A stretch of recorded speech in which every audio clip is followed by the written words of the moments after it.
You know, for decades we've been instructed that the ultimate anti-democratic threat to this country was communism. That has really never been the case. The ultimate anti-democratic threat to this country is from the right. It's from a very privileged caste that has never cherished democratic ideals, that has always been interested, above all, in the maintenance of its own privilege. It's very, very close to the oil industry that had everything to do with the creation and the staffing of the CIA, and therefore has been, or was for decades, deeply involved in the subversion of democratic regimes all over the world. With a record like that, these people cannot inspire confidence in us now. And in fact, George W. Bush has said, it's on the record, there should be limits to freedom of expression. He said this in angry reaction to a website, gwbushsucks.com, which made fun of him.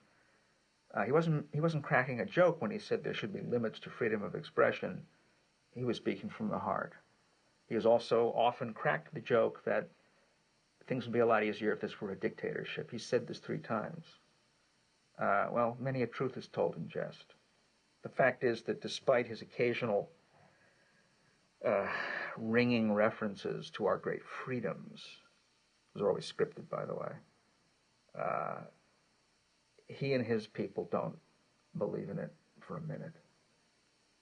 That all being the case, we have to be relentless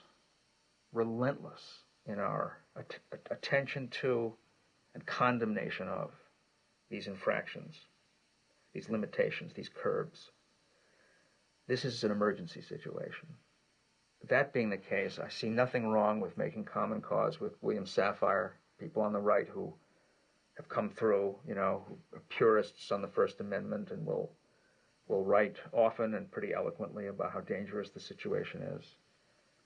Some of the most repellent people in Congress are actually very exercised about these expanding police powers. Of course, they're mostly worried about gun control.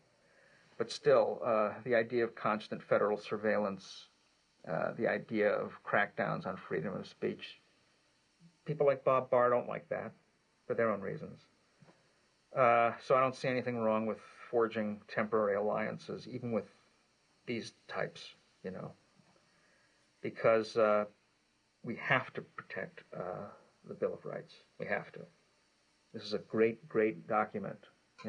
This is the kind of thing that makes one proud to be an American. This is the basis of thoughtful patriotism. Not because we all occupy the same landmass.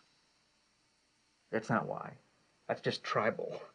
It's because the ideals of the founders, which the founders themselves routinely violated.